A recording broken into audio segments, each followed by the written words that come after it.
सूरज ग्रहण हुआ तो अल्लाह के रसूल ने सारे सहाबा को जमा करके कहा कि नमाज पढ़ो।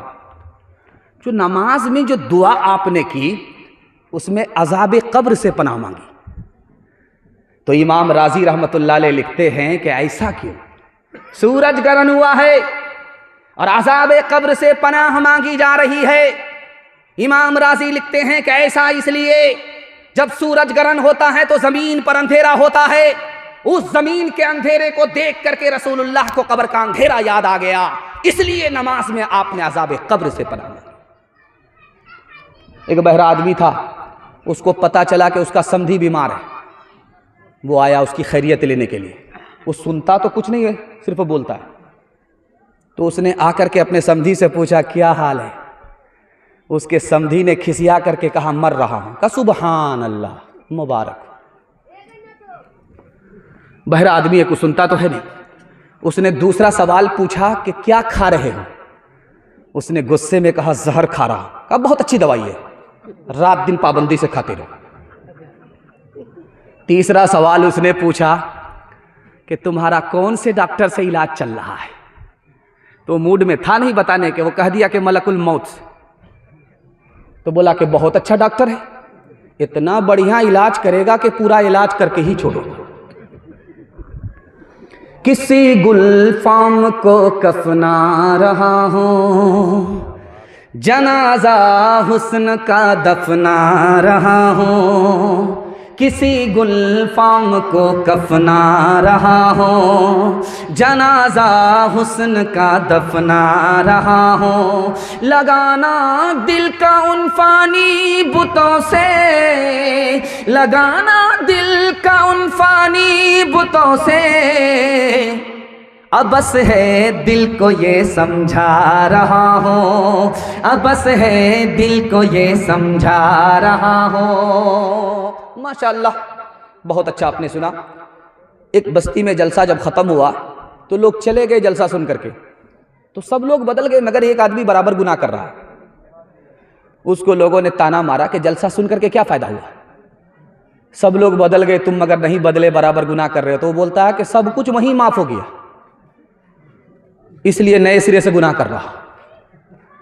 इसलिए इरादा कर लीजिए कि यहाँ भी बदलना है और मरते दम तक हालत को बदलते रहना है, अपनी इस्लाह करनी है। मौत से पहले इंशाअल्लाह मौत की तैयारी करेंगे। हाथ उठा दीजिए इंशाअल्लाह। 7 खून माफ़ है।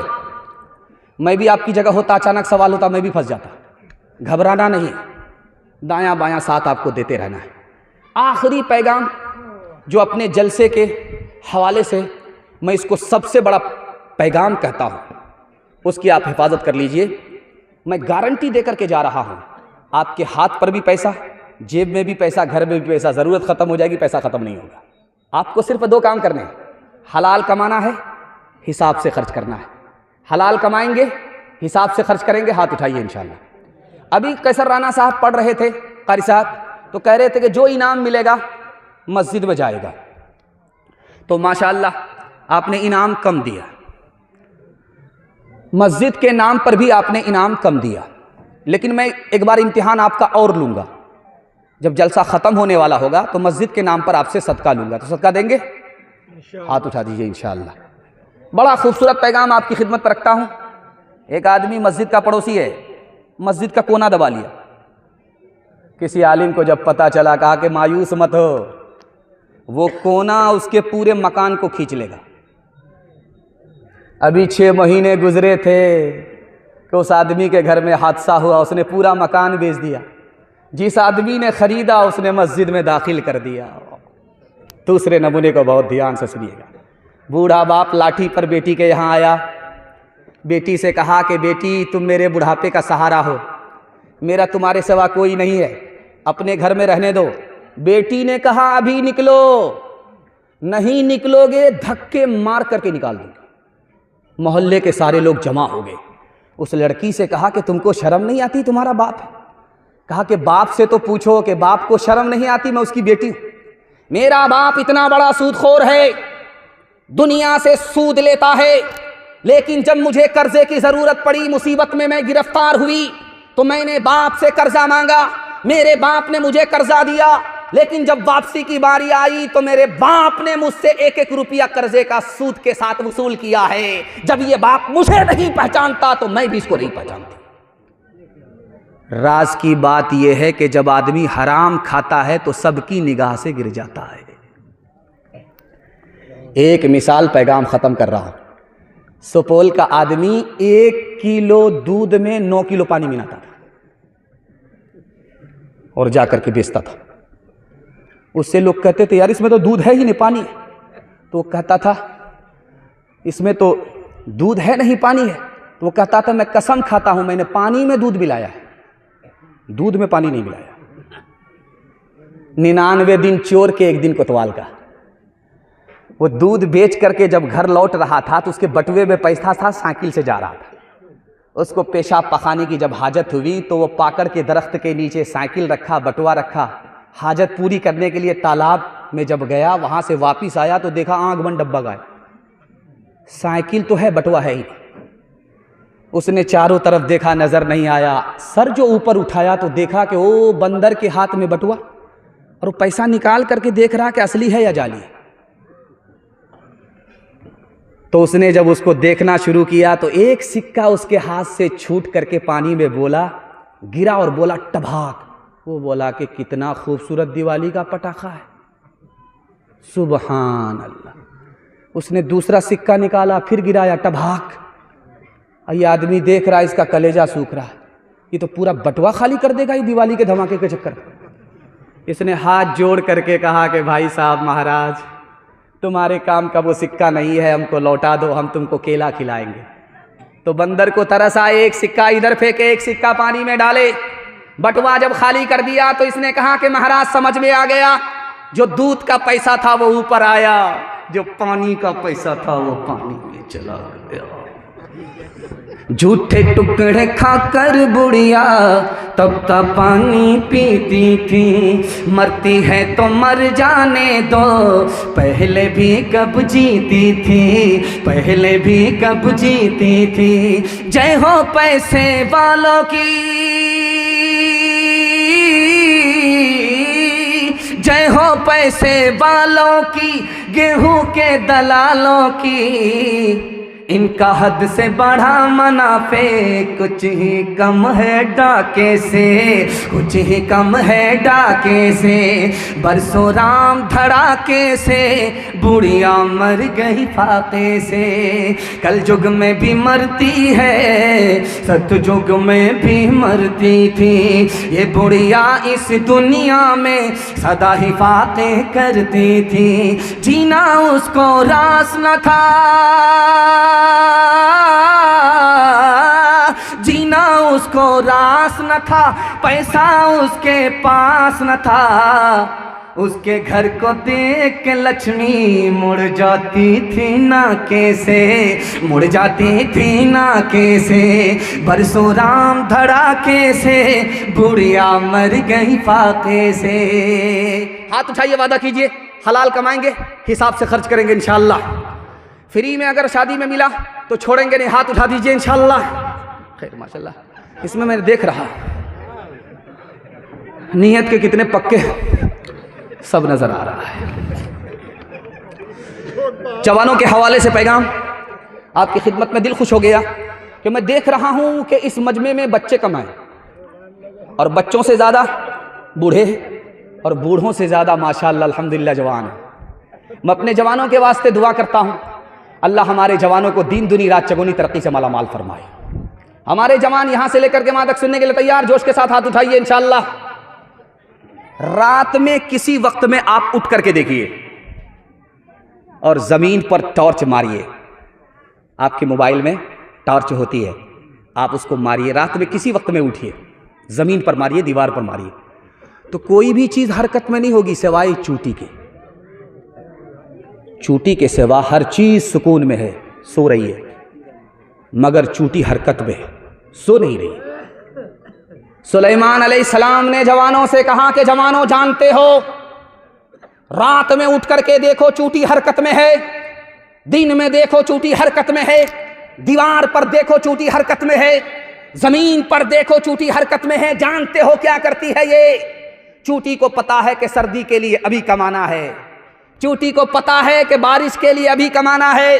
रात दिन मेहनत करके चूटी ने हलाल कमाया, खानदान को भी बचाया, जान को भी बचाया। इस महंगाई में अपनी जान खानदान को बचाना चाहते हो तो चूटी से सबक लो, रात दिन मेहनत करके हलाल कमाओ, ईमान भी बच जाएगा, जान भी बच जाएगी। एक जवान आया मस्जिद में और कहता है, मालिक दे दो छप्पर फाड़ के 56 करोड़ की चौथाई। हजरत उमर ने कहा, ओ मजनू कौन सी दुआ कर रहा है? कहा कि हुजूर ये आशिक की दुआ है, आप इधर ध्यान मत दीजिए। कहा, ओ आशिक के बच्चे, याद रखो आसमान से सोना बरसता नहीं है, आसमान से चांदी बरसती नहीं है। जरूर मस्जिद में दुआ करो, लेकिन दुआ के बाद मस्जिद में मत रुको, मेहनत के लिए मस्जिद से बाहर निकल जाओ। एक जवान अपने दोस्तों से कह रहा था, मेरी शादी राजा की बेटी से हो रही। उसके दोस्तों ने कहा, कहां राजा भोज, कहां गंगवा तेली, तुम्हारी शादी राजा की बेटी से कैसे हो रही? कहा, मेरी तरफ से कबूल है, उसकी तरफ से बाकी। हाथ उठाइए, वादा कीजिए हलाल कमाएंगे, हिसाब से खर्च करेंगे, फ्री में शादी करेंगे अल्लाह पर भरोसा करके। हाथ उठाइए इंशाअल्लाह। अपनी और अपने बेटे की शादी फ्री में करेंगे, हाथ उठा दीजिए इंशाअल्लाह। अच्छा माशाअल्लाह, कुछ लोग हाथ उठाए, वो दूसरी और तीसरी के चक्कर में उनकी बीवी ने चैनल के जरिए से देख लिया हाथ को, तो जहर खिला करके ऐसा मारेगी कि सीधे कयामत में उठेंगे। हाल न पूछे दर्द न बांटे इस जंगल के लोग, अपना अपना सुख है सबका, अपना अपना सुख। कोई नहीं जो हाथ बढ़ा कर,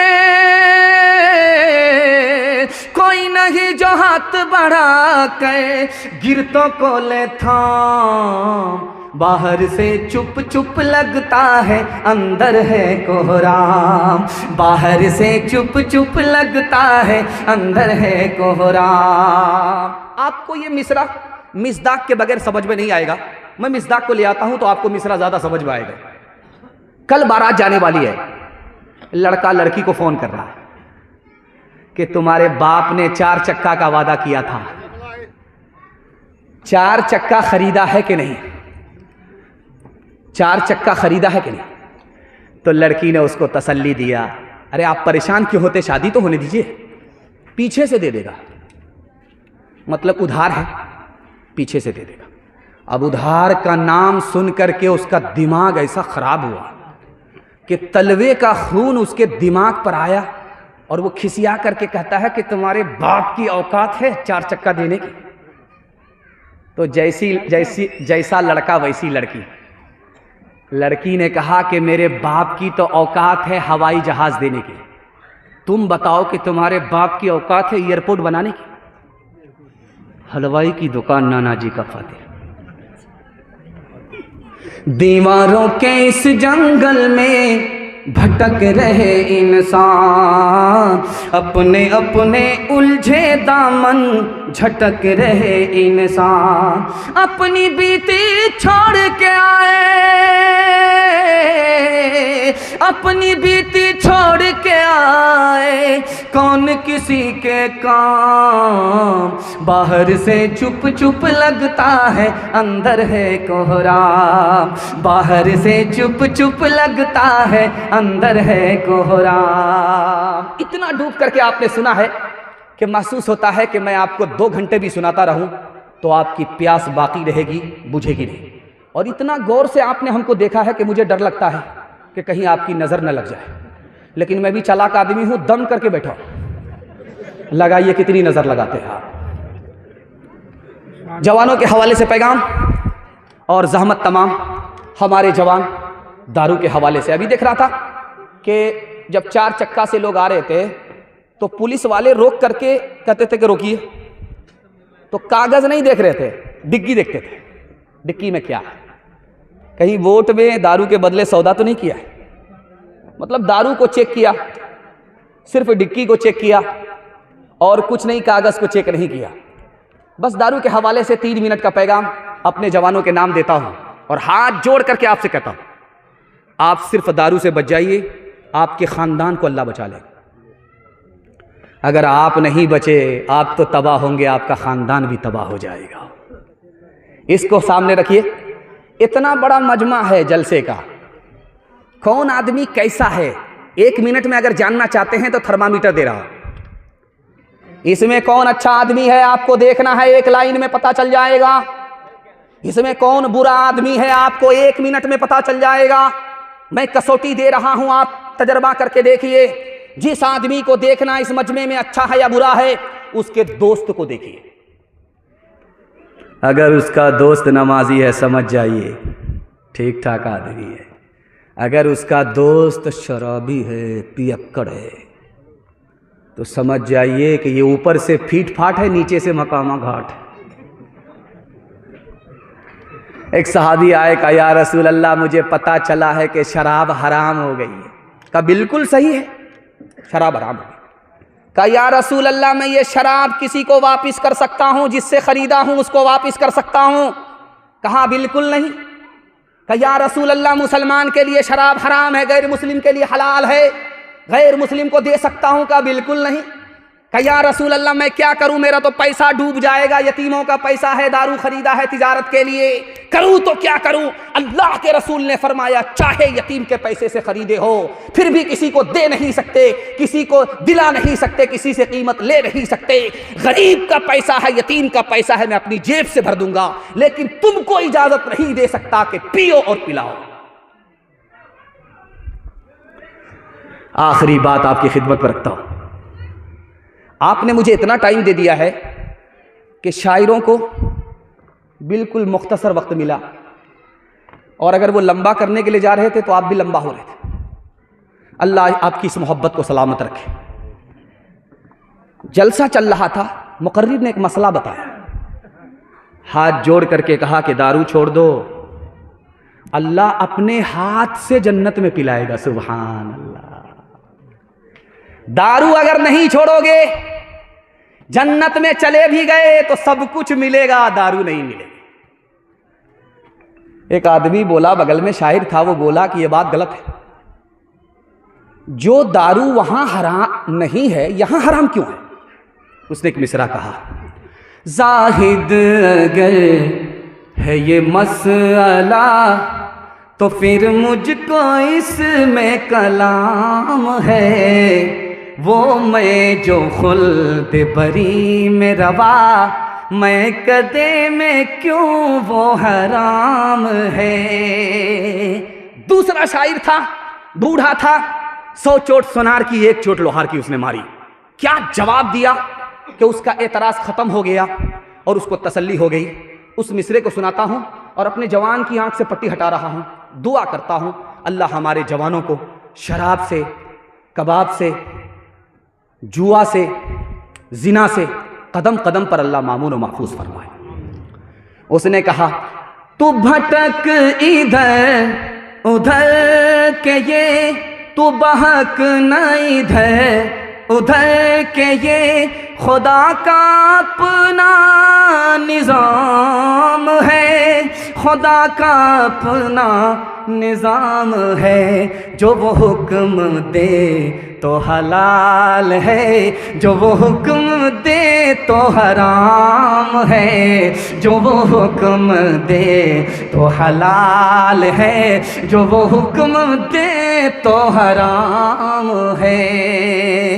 नफ्स के ताबे हुए ईमान रुखसत हो गया, वो ज़नाने में घुसे मेहमान रुखसत हो गया। मैं उन्होंने पी अब उनके पास क्यों कर दिल लगे, मैं उन्होंने पी अब उनके पास क्यों कर दिल लगे, मैं उन्होंने पी अब उनके पास क्यों कर दिल लगे। जानवर एक रह गया, इंसान रुखसत हो गया, जानवर एक रह गया, इंसान रुखसत हो गया। मर्दों के हवाले से आखिरी पैगाम, ज़हमत तमाम। मैं जब मेहमान खाने में आया तो कारी कैसर साहब ने कहा कि मुफ्ती साहब ये पैगाम आना चाहिए, वो पैगाम आना चाहिए। मैं समझ गया कि ये बीमारी हर जगह है, जहाँ भी मुसलमान वहाँ ये बीमारी, कि हमारे घर का झगड़ा घर में हल होता ही नहीं है, सीधा अदालत में चला जाता है। और मारवाड़ियों का झगड़ा घर में हल हो जाता है, अदालत जाता ही नहीं है। हमारे घर में अगर कोई ऊपर जाए उसकी टांग खींच करके नीचे लाते हैं, बेटा इतनी जल्दी ऊपर जाने की जरूरत नहीं, बराबर बैठो। और मारवाड़ियों में कोई नीचे गया तो सब लोग मिल करके उसको संभालते हैं। इसलिए वो तरक्की का आसमान छू रहे हैं और हम जिल्लत की पस्ती में जा रहे हैं। दुआ करता हूँ अल्लाह हमारे घर में, घर घर में, मस्जिद में, मसलक में इत्तिहाद और इत्तिफाक का मज़ाहिरा फरमाए। यहाँ से लेकर के वहाँ तक सुनने के लिए तैयार, जोश के साथ हाथ उठाइए इंशाअल्लाह। अलीगढ़ 1875 में बनाया सर सैयद अहमद खान साहब ने। दुआ कीजिए अल्लाह उनकी कब्र को नूर से भर दे। सर सैयद अहमद खान साहब जब अलीगढ़ यूनिवर्सिटी बना रहे थे तो कुछ लोग उसके खिलाफ कुफ्र का फतवा ले रहे थे। सर सैयद अहमद खान साहब को लोग काफिर बता रहे थे, लेकिन सर सैयद अहमद साहब के ज़र्फ पर आप कुर्बान जाइए, उन्होंने मलामत करने वाले की कोई परवाह नहीं। बिल्कुल हाथी पास हो चुका है, सिर्फ दुम फंसी है, एक झटका लगेगा पास हो जाएगी इंशाअल्लाह। सर सैयद अहमद खान साहब ने कहा, गोरखपुर के एक आलिम थे, उनका नाम था मौलवी अली बख्श। सर सैयद अहमद खान साहब के खिलाफ कुफ्र का फतवा लेने के लिए कहां चले गए? सीधा मक्का चले गए। जब सर सैयद अहमद खान साहब को पता चला कि कोई मुझको काफिर बनाने के लिए मक्का गया है, तो उन्होंने कितना खूबसूरत तबसरा किया, वो आपकी खिदमत में रखता हूं। अल्लाह ज़र्फ दे तो ऐसा ज़र्फ दे, इत्तिहाद दे, मोहब्बत दे तो ऐसी मोहब्बत, ऐसा इत्तिहाद दे। उन्होंने कहा कि मौलवी अली बख्श मेरे खिलाफ कुफ्र का फतवा लेने के लिए गोरखपुर से मक्का गए।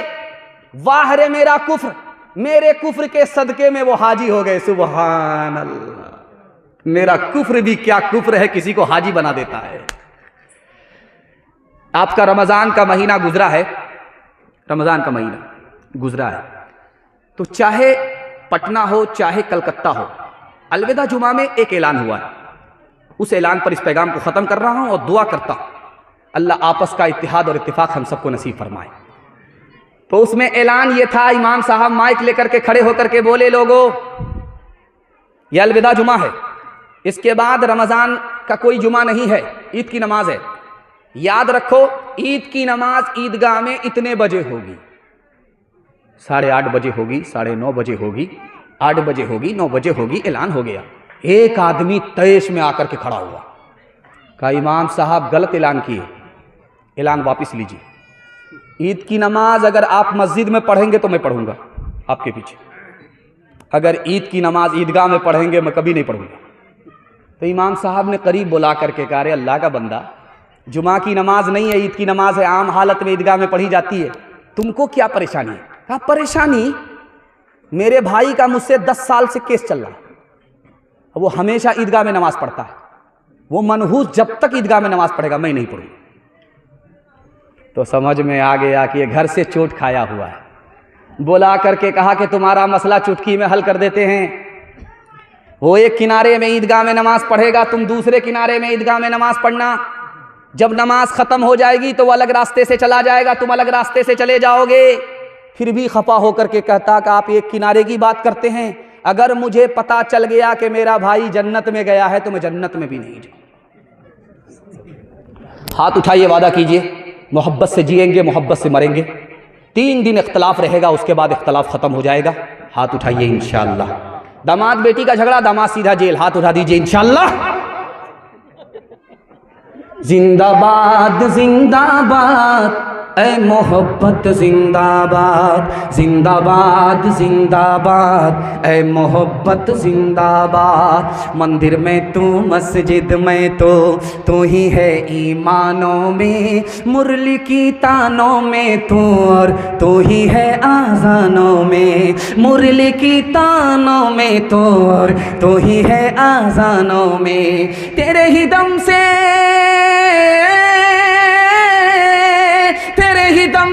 दीनों धर्म की दुनिया है आबाद। जिंदाबाद जिंदाबाद, ऐ मोहब्बत जिंदाबाद।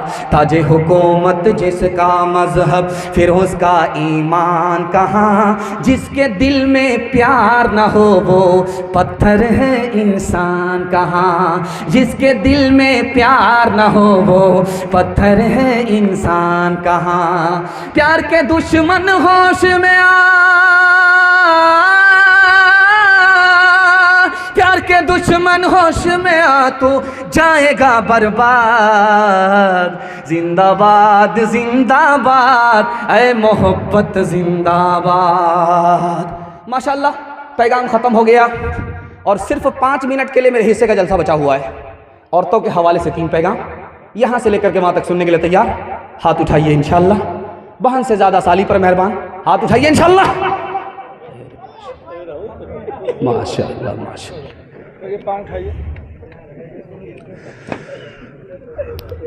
आज से 40 साल 50 साल पहले 2 चीज की हिफाजत होती थी घर के अंदर, 2 चीज की हिफाजत घर के अंदर होती थी। एक थी दौलत, उसकी हिफाजत भी घर के अंदर होती थी, और दूसरी चीज थी औरत, औरत की भी हिफाजत घर के अंदर होती थी। 40 साल गुजरने के बाद जमाना बदल गया। जो दौलत घर के अंदर थी वो घर से निकल करके बैंक में पहुंच गई, जो औरत घर के अंदर थी वो घर से निकल करके बाजार में पहुंच गई। न ईमान सलामत है, न आबरू की हिफाजत है। दूसरे नमूने को बहुत ध्यान से सुनिएगा। कुछ औरत को देखिएगा, समाज में बुर्का होता है जिस्म में, और चेहरे पे नकाब होता है।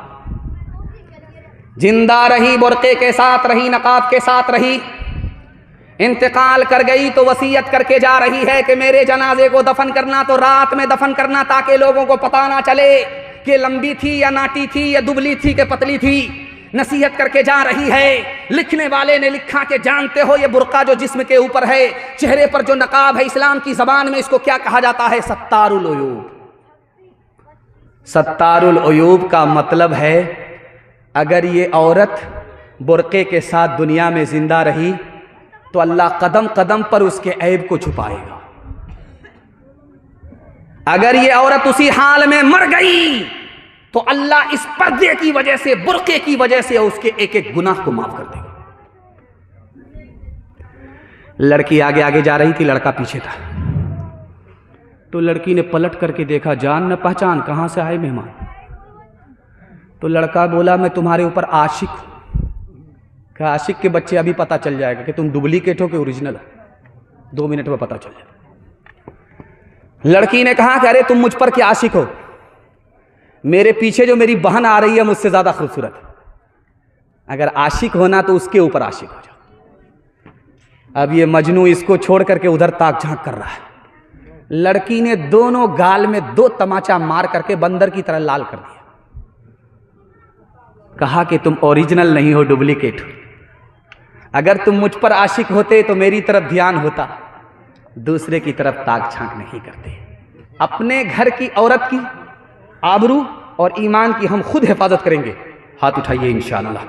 खुली फिरती है जो आज़ाद वो खतरे में रहती हैं, हिफाजत से हमारी मुर्गियाँ डरबे में रहती हैं। बुजुर्गों की शराफत का भरम रखने में रहती हैं, हमेशा खानदानियों रते पर्दे में रहती हैं। खुला एक आसमां दे इनको उड़ने के लिए मौला, तमन्नाओं की चिड़िया ख्वाब के पिंजरे में रहती हैं। आखिरी पैगाम, आपको कितनी दुआ दूं? मैं दुआ देना चाहता हूं दिल से, क्योंकि आप दुआ लेने वाले लोग नहीं हैं। आपने ऐसा काम किया है, सुन करके ऐसा हक अदा किया है कि दुआ देने वाले आपको दुआ देने पर मजबूर हो गए। मैं आपकी जवान बेटी के वास्ते दुआ करता हूं, कबूलियत की घड़ी में अल्लाह उसकी आबरू और ईमान की कदम कदम पर हिफाजत फरमाए। पाकिस्तान के एक आलिम थे, उनका नाम था अल्लामा शब्बीर अहमद उस्मानी। उन्होंने कहा कि आपको पता है दुनिया की जन्नत कहाँ है? दुनिया की जन्नत। तो लोगों ने कहा कि हजरत बताइए दुनिया की जन्नत कहाँ है? कहा कि दुनिया की जन्नत को अगर देखना चाहते हो, जैसा सुकून जन्नत में वैसा सुकून इस दुनिया की जन्नत में, जानते हो कहाँ है? तो मैं बता रहा हूं, जिस घर में बीवी एक हो, शौहर नेक हो, वो दुनिया की जन्नत है। उसमें ऐसा सुकून मिलता है जो जन्नत में मिला करता है। एक आदमी अल्लाह के यहां क़यामत में जब जाएगा तो अल्लाह फरिश्ते से पूछेगा इसके नामे अमाल को चेक करो, नेकी है? तो फरिश्ते इधर से उल्टा करके देखेंगे, उधर से उल्टा करके देखेंगे, हाथ जोड़ करके फरिश्ते कहेंगे मालिक एक भी नेकी नहीं है, गुनाह से नामे अमाल भरा हुआ। तो फरिश्ते कहेंगे अब इसके लिए क्या किया जाए? इसको जन्नत से निकाला जाए, जहन्नम में दाखिल किया जाए, या जन्नत और दोज़ख दोनों से अलग कर दिया जाए? मालिक इसके लिए क्या किया जाए? तो खुदा की तरफ से ऐलान होगा इसको जन्नत में दाखिल करो।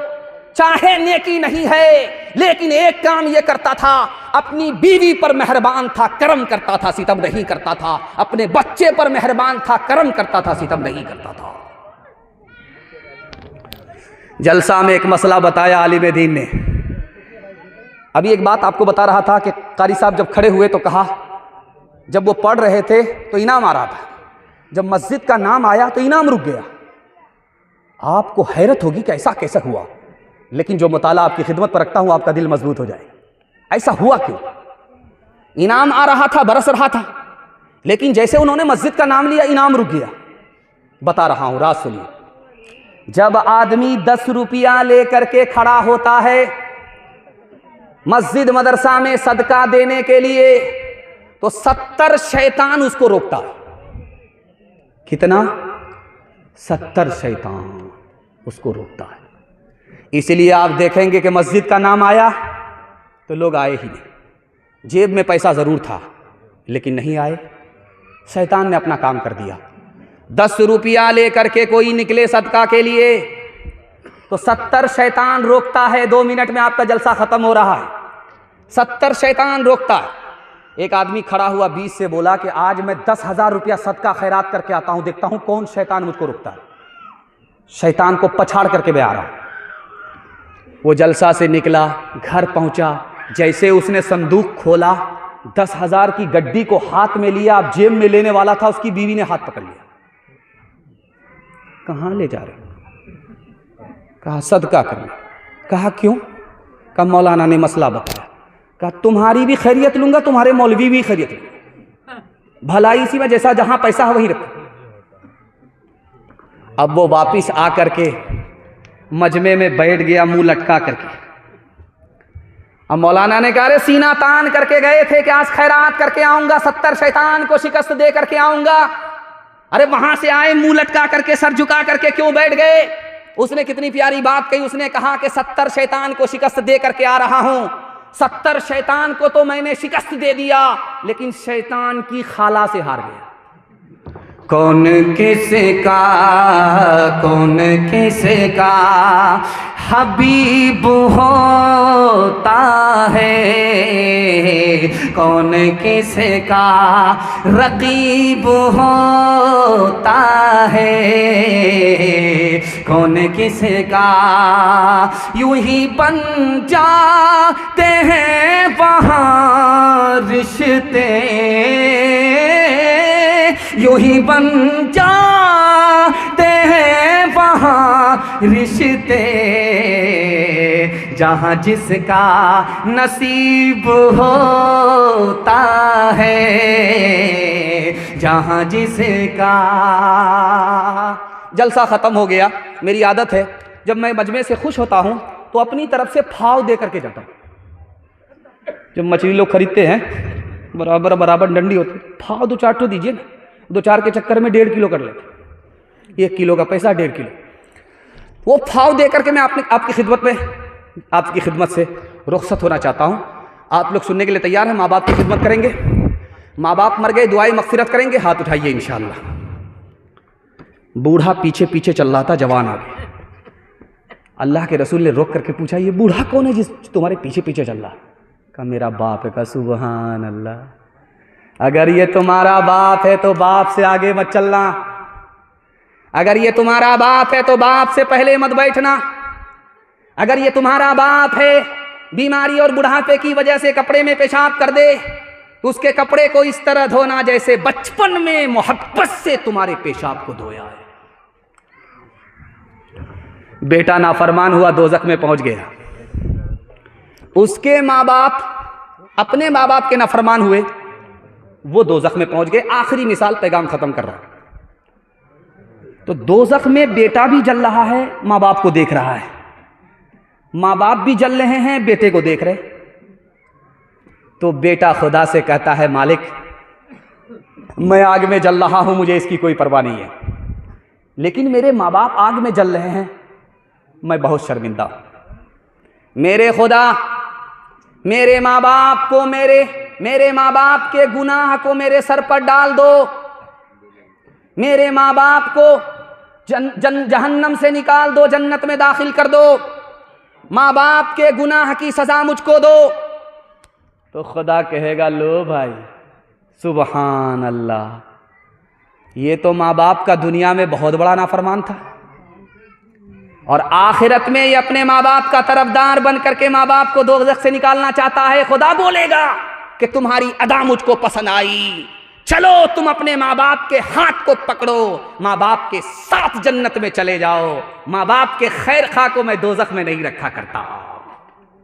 हाथ उठाइए, वादा कीजिए माँ बाप की खिदमत होगी इंशाअल्लाह। बीवी जब मर जाएगी तब खिदमत होगी इंशाअल्लाह। शादी से पहले माँ बाप को, शादी के बाद सास ससुर को कमा करके खिलाएंगे इंशाअल्लाह। वो थे महरूम,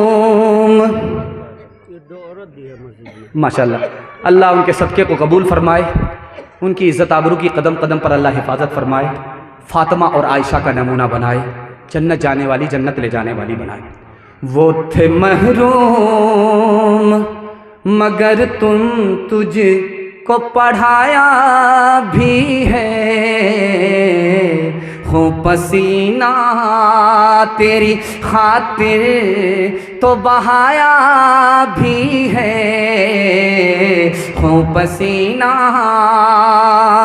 सर उठा के जो तू रहता है आज शाह में, सर उठा के जो रहता है तू शाह में, ये तेरे बाप का सदका है, इस काबिल बनाया है, ये तेरे बाप का। एक बार आपके माँ बाप के लिए मैं दुआ करता हूँ, और माँ बाप की खिदमत के लिए आपके लिए दुआ करता हूँ।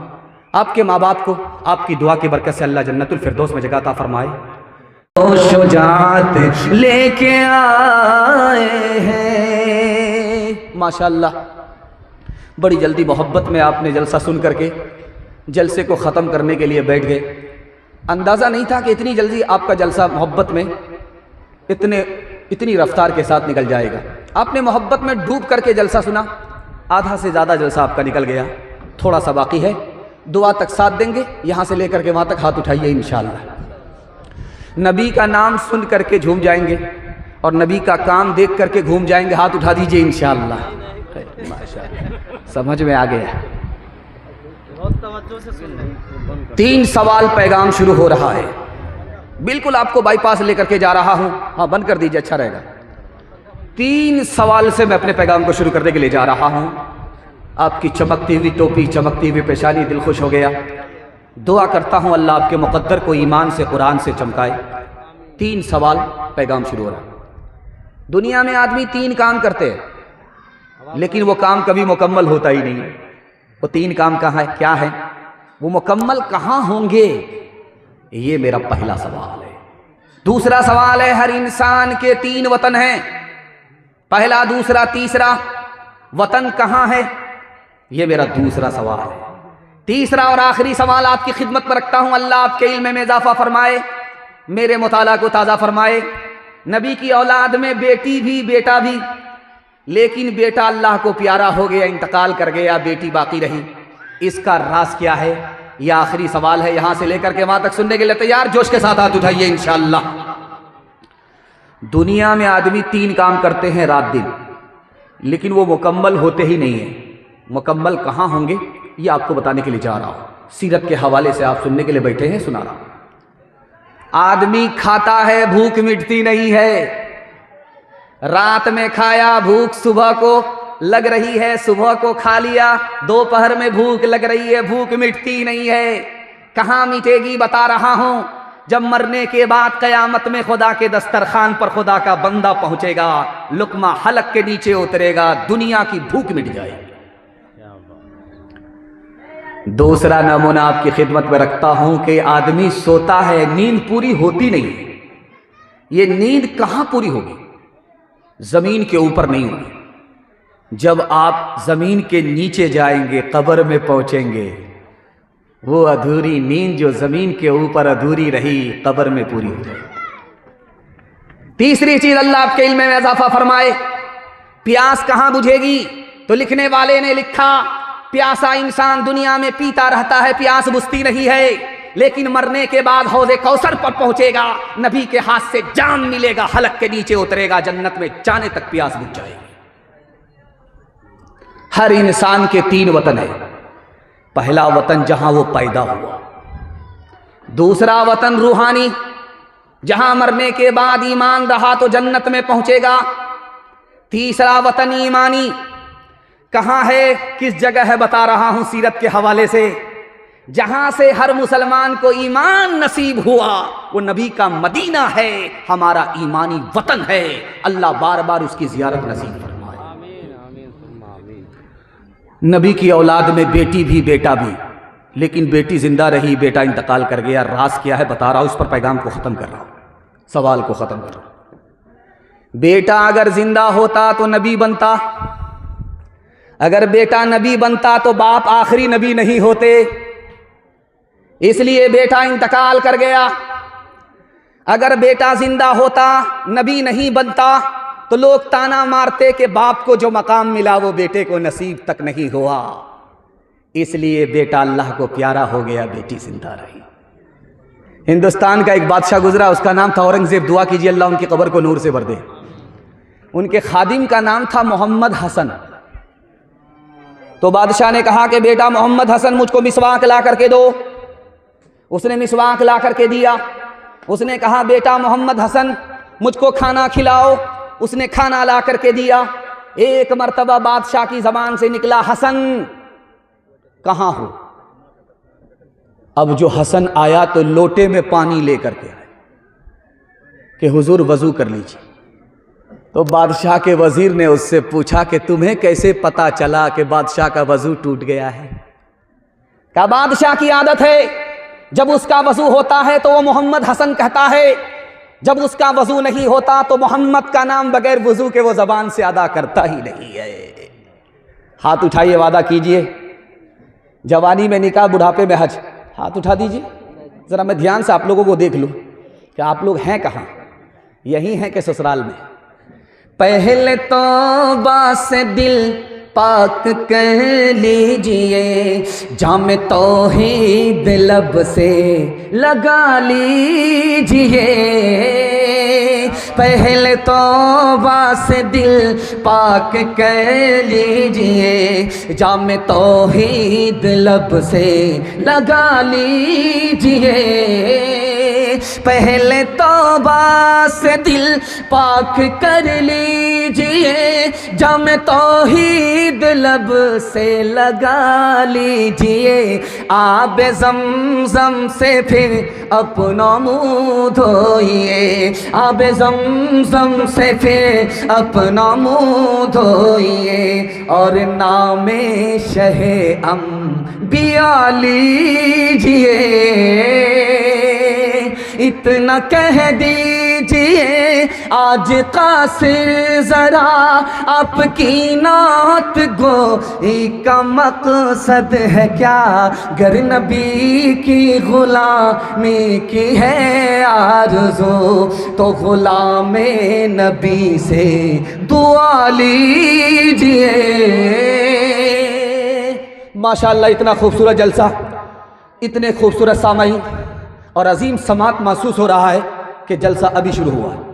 जब मैं आया था, मेहमान खाने में पहुंचा तो महसूस हुआ कि जलसा हो रहा है, लेकिन देखा कि शामियाना नहीं है तो समझ में आ गया जलसा नहीं है, मिलाद है। लेकिन जब यहाँ आया तब महसूस हुआ कि नहीं, मिलाद नहीं है, जलसा है। लेकिन मैंने सोचा कि अगर जलसा मिलाद होता तो मैं अगरबत्ती और मोमबत्ती दोनों साथ में लेकर के आता और दोनों को जला करके सबका एक साथ फातिहा कर देता, उसके बाद चला जाता। लेकिन अल्लाह का शुक्र है कि मिलाद जलसा बन गया। अल्लाह हमारे सुनाने को, आपके सुनने को बेहद कबूल फरमाए। नबी की सुन्नत के हवाले से पैगाम यहाँ से लेकर के वहाँ तक सुनने के लिए तैयार? जोश के साथ हाथ उठाइए इंशाअल्लाह। सीधा जेल में जाकर के दाढ़ी रखेंगे, हाथ उठा दीजिए इंशाअल्लाह। माशाअल्लाह, हम पहचानने ही के लिए आए, हम पहुँचा ही देंगे। एक किताब है, उसका नाम है दरबार अकबरी किताब है। तो लिखा कि अकबर बादशाह जब हिंदुस्तान में हुकूमत करता था तो उसके दरबार में सबको दाढ़ी थी, और अचानक सबने दाढ़ी सफाचट कर ली, चेहरा फुटबॉल का मैदान हो गया। हुआ कैसे, इसको सुना रहा।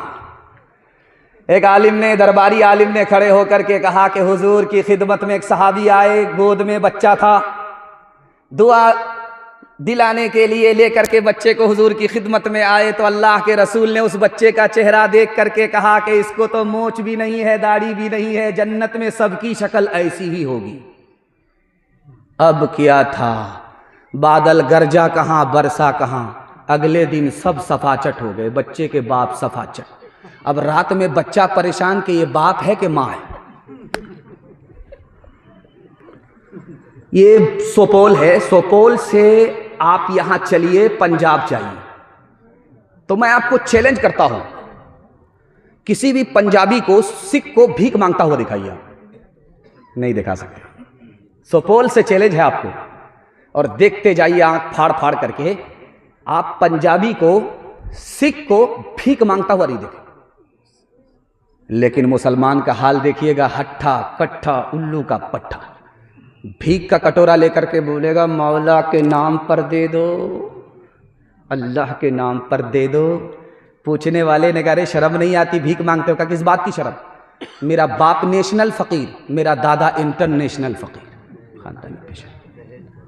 दूसरा नमूना आपकी खिदमत पर रखता हूं, ध्यान से सुनिएगा। ये सुपौल से लेकर के पंजाब तक देखिए, सिख और सरदार को, सिख को, पंजाबी को, कि छोटी बड़ी दाढ़ी जरूर होगी, पगड़ी सर पे जरूर होगी। अब ये दाढ़ी किसकी सुन्नत है? नबी की सुन्नत है। ये पगड़ी किसकी सुन्नत है? नबी की सुन्नत है। जिंदा कौन कर रहा है? सिख और पंजाबी कर रहा है। आज दुनिया जानती है कि जो इज्जत सरदार को मिली है, सिख और पंजाबी को मिली है, मुसलमान को नहीं। एक नबी की सुन्नत को चेहरे पर सजाया, एक नबी की सुन्नत को सर का ताज बनाया। दुनिया पंजाबी नहीं कहती है, सरदार कहती है। आखिरी नमूना आपकी खिदमत में, एक मिसाल से पैगाम को ख़त्म कर रहा हूं। एक आदमी मुसलमान होकर के 2 लाख रुपए का कुत्ता खरीदा, मुसलमान होकर, और उसको गोद में बैठा करके ऐसे पाल रहा है जैसे लोग बच्चे को पालते। तो उसको किसी आलिम ने कहा अरे शर्म नहीं आती, नबी ने मना किया, कुत्ते को घर में पालोगे रहमत के फरिश्ते नहीं आए। तो उस आदमी ने कहा इसीलिए तो पाल रहा, जब फरिश्ता आएगा नहीं, मेरी रूह निकालेगा नहीं, मैं जिंदा ही रहूंगा, मरूंगा ही नहीं। सुभान अल्लाह। कह अरे अल्लाह का बंदा, कुत्ता भी तो मरता है, जो कुत्ते की रूह निकालता है वही तुम्हारी रूह निकालेगा। जो लोग मोहम्मद के वफादार नहीं हैं, अल्लाह की रहमत के वो हकदार नहीं हैं। जो लोग मोहम्मद के वफादार नहीं हैं, हासिल है जिन्हें इश्क़े मोहम्मद का खजीना, कौनैन की दौलत के तलबगार नहीं है। जो दीन हमें दे गए सुल्ताने मदीना, हम उसके बदल लेने को तैयार नहीं है। किस्मों से मोहम्मद के ये बनते हैं फिदाई, अग़यार की रस्मों से जो बेजार नहीं है। किस्मों से मोहम्मद के ये बनते हैं फिदाई, अग़यार की रस्मों से जो बेजार नहीं है। शक्ल तुम्हारी औरत जैसी, तुमने बना ली सूरत कैसी। मोच उड़ाए दाढ़ी बनवाए, औरत जैसी शक्ल बनाए। तुम्हें क्या हो गया है, तुम्हें क्या हो गया है। माशाल्लाह बड़ी बेदारी के साथ आपने सुना। अगर इसकी हिफाजत हो गई तो अल्लाह 100 शहीद का सवाब हमें देगा। हाथ उठाइए, वादा कीजिए बीवी से पूछ करके दाढ़ी रखेंगे इंशाअल्लाह। खैर माशाल्लाह जगह पर आ गए, बड़ी जल्दी जगह पर आए, वरना तो मैं जनाजा ही पढ़ा देता। तीसरा पैगाम आपकी खिदमत में रखता हूं छोटे छोटे बच्चों के हवाले से। और आपके बच्चों को कबूलियत की घड़ी में, जबकि खुदा आसमान पर खुदा आ चुका है, दुआ करता हूँ अल्लाह आपके बच्चों को इल्म से, हुनर से माला माल फरमाए, अच्छा इंसान बनाए, अच्छा मुसलमान बनाए। अल्लाह के रसूल के पास जब माल आता था तो मस्जिद में खड़े खड़े बांट देते थे। जब माल आया तो लेने वाला ही नहीं। अल्लाह के रसूल ने कहा, अबू हुरैरा दरवाजे पर जाओ, कोई मिले ले करके आओ, ये माल उसे दे दो। गए, वापिस आए का कोई नहीं है। फिर भेजा, फिर वापिस आए कोई नहीं है। फिर भेजा, फिर वापिस आए कोई नहीं है। कहा, अबू हुरैरा जब कोई नहीं है तो तुम ही ये माल लेकर के जाओ। हजरत अबू हुरैरा हाथ जोड़ करके खड़े हुए, अल्लाह के रसूल हमको ये माल नहीं चाहिए, हमको वो इल्म चाहिए जो आपके सीने के अंदर है। हमें तो वो इल्म चाहिए। इस दौलत को ठुकरा दी, उस दौलत इल्म को हासिल किया। 5400 हदीस के हाफिज बन करके उम्मत को रिवायत की और वक्त का गवर्नर बन गए। सुबह जब होगी तो आपका एक बच्चा स्कूल की तरफ जाएगा, सुबह जब होगी तो एक बच्चा आपका मदरसे की तरफ जाएगा। इमाम मुल्ला अली कारी के हवाले से पैगाम आपकी खिदमत में रखता हूं, अल्लाह उनकी कब्र को नूर से भरते। आपका बच्चा सुबह को उठा है, एक बच्चा स्कूल की तरफ गया है और दूसरा बच्चा मदरसे की तरफ गया है। तो जो बच्चा मदरसे की तरफ गया है, अभी मदरसा पहुंचा नहीं है, उसके लिए चूटी भी दुआ करती है और मछली भी दुआ करती है। मुल्ला अली कारी रहमतुल्लाह अलैह लिखते हैं कि चूटी सबसे छोटी मखलूक है, मछली दरिया के अंदर रहने वाली बड़ी छोटी मखलूक है। चूटी हराम मखलूक है, उसको खा नहीं सकते। मछली हलाल मखलूक है, उसको खाया जाता है। और जो मछली मखलूक है खाने वाली वो दरिया के अंदर है, जो चूटी हराम मखलूक है उसको खा नहीं सकते, वो दरिया से बाहर है। मतलब साफ है कि आपका बच्चा इधर मदरसे की तरफ गया, हर छोटी बड़ी मखलूक उसके लिए दुआ कर रही है। हराम हलाल दोनों मखलूक दुआ कर रही है। जो दरिया के अंदर है, जो दरिया से बाहर है, दोनों दुआ कर रही है। सोपोल का बच्चा सोपोल से निकला लंदन पढ़ने के लिए, बाप ने भेजा। तो जब जा रहा था तो नाना मामू चच्चा सबको पहचान रहा था। जब पढ़ करके आया कोट पतलून में तो बाप से ही कहता, तुम कौन हो? उसका बाप बड़ा सियाना था, कहा हमको नहीं पहचाने, तुम्हारी माँ का भतार है, तुम्हारी माँ हमारी जोरू है। स्कूल में कॉलेज में पढ़ाओ इन्हें, लेकिन आसार ज़माना भी दिखाओ इन्हें, लेकिन आसार ज़माना भी दिखाओ इन्हें, लेकिन बच्चों को अपने दीन से हरगिज़ न हटाओ। हर घर में कोई हाफिज़ कुरान बनाओ, हर घर में कोई हाफिज़ कुरान बनाओ। कुरान का पढ़ना तुम्हें जन्नत दिलाएगा, दुनिया की मुसीबत से सदा ये बचाएगा।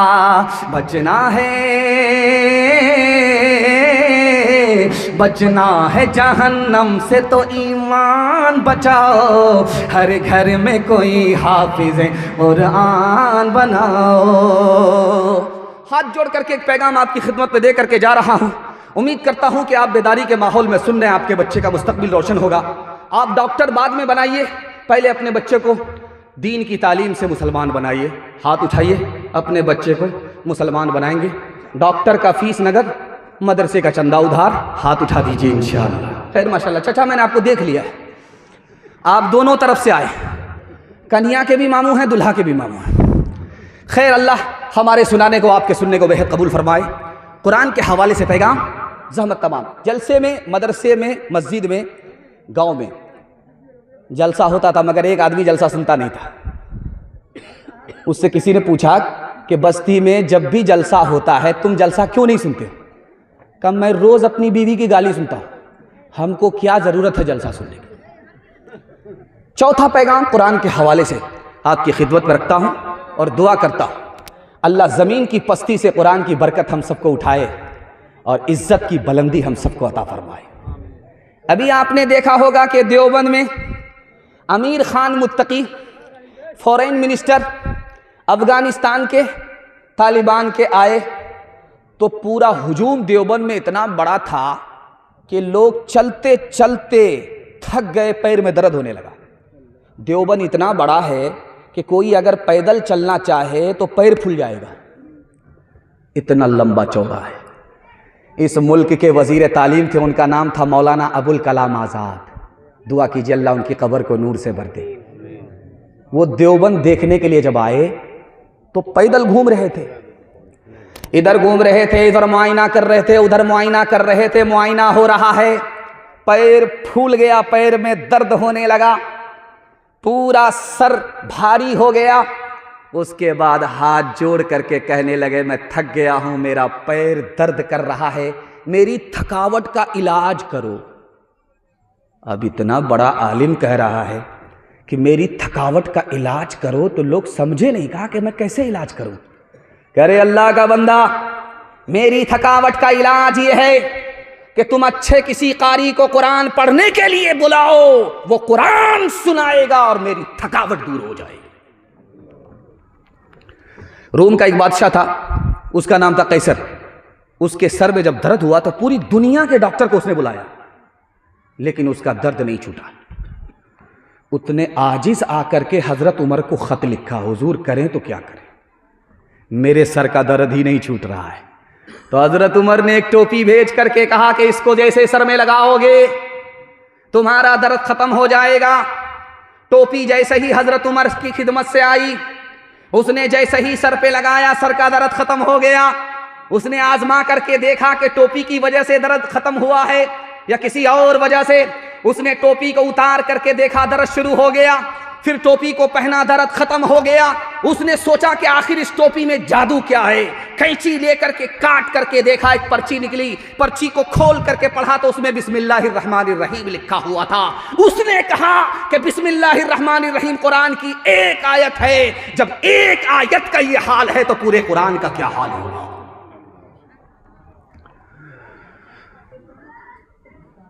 दरभंगा में इमाम साहब नमाज पढ़ा रहे थे, सूरह फातिहा पढ़ने के बाद सूरत भूल गए, पीछे मुक्तदी नमाज पढ़ रहे थे।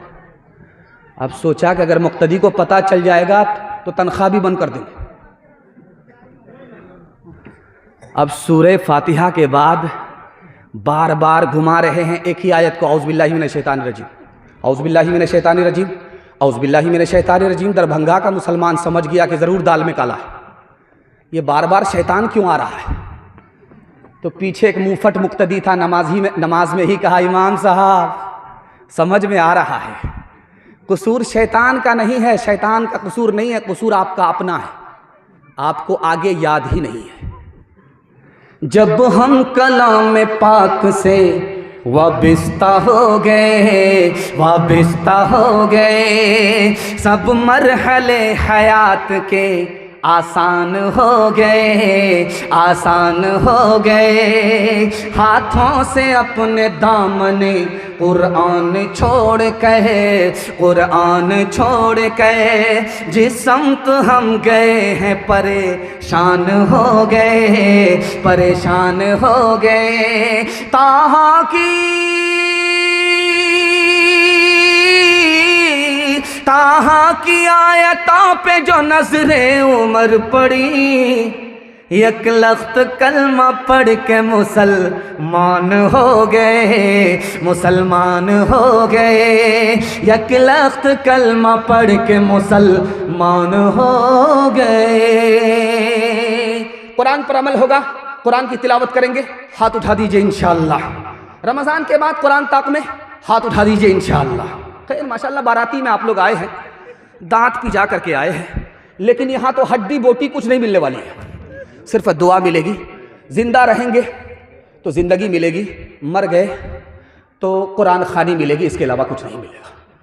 पांचवा पैगाम यहाँ से लेकर के वहाँ तक बेदारी के माहौल में सुनने के लिए तैयार है? जोश के साथ हाथ उठाइए इंशाअल्लाह।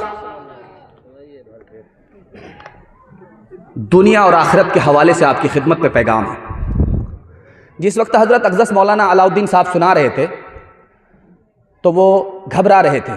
कुछ लोग यहाँ थे, कुछ लोग कहीं थे, लेकिन मैंने देखा जहाँ खाना पक रहा था वहाँ ज़्यादा थे। समझ में आ गया था कि रूहानी ग़िज़ा चाहिए या जिस्मानी ग़िज़ा चाहिए। बड़ा खूबसूरत पैगाम आपकी खिदमत पर रखता हूँ। अभी आप देख रहे हैं, मैं आपके सामने हूँ, बयान कर रहा हूँ। अक्टूबर का महीना ख़त्म हो रहा, सर्दी आ गई है, लेकिन पसीना छूट रहा है। ये नहीं, पंखा मत चलाइए, पंखा मत चलाइए, जितना पसीना छूटेगा उतना सवाब मिलेगा, वरना बंगाली भाई किसका खाया पिया घस का। तो मैं ये कहना चाह रहा था कि आप देखिए, मैं आपके सामने बैठा हूं, सर्दी का ज़माना है लेकिन पसीना छूट रहा है। लेकिन मदीने में जब आप दोपहर के वक्त में मैदान में चलेंगे और आपके सर पर सूरज होगा तो ज़मीन ऐसे खोलती है जैसे चूल्हे पर हांडी खोलती। अल्लाह के रसूल ने सहाबा को जमा फरमाया, कहा देखो ये ज़मीन खोल रही है जैसे हांडी पर चूल्हा खोलता है। गर्मी है, जूता उतार करके इस तपती रेत पर खड़े हो जाओ और हिसाब दो, जो मैंने कल तुम्हें पैसा दिया था कहाँ खर्च हुआ, कितना बाकी है, कितना बचा, कहाँ कहाँ खर्च हुआ, कैसे खर्च हुआ, हिसाब दो। पहला आदमी जूता उतार करके जैसे ही पैर रखता है उसका पैर भी जल्ला, दिमाग भी खोल रहा, हिसाब भूल गया, वो भी नाकाम। दूसरा आया वो नाकाम, तीसरा आया वो नाकाम। अब बारी आई आखिरी आदमी की, उसका नाम था हजरत अली रजी अल्लाह। अल्लाह के रसूल ने कहा, अली सबसे कम पैसा मैंने तुमको दिया है, जूता उतारो, पैर रखो, हिसाब दो।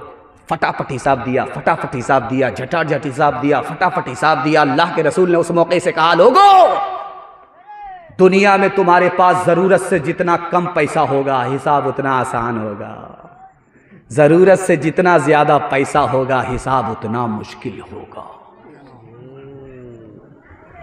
अभी आफ्ताब भाई के हवाले से लोग कह रहे थे कि आफ्ताब तो दिन में निकलता है, लेकिन ये आफ्ताब रात में निकलता है। ये आफ्ताब सखावत का आफ्ताब है, वो रात दिन निकलता है। अल्लाह सखावत को आबाद रखे, मुबारकबाद रखे। आफ्ताब ग्रहण हुआ,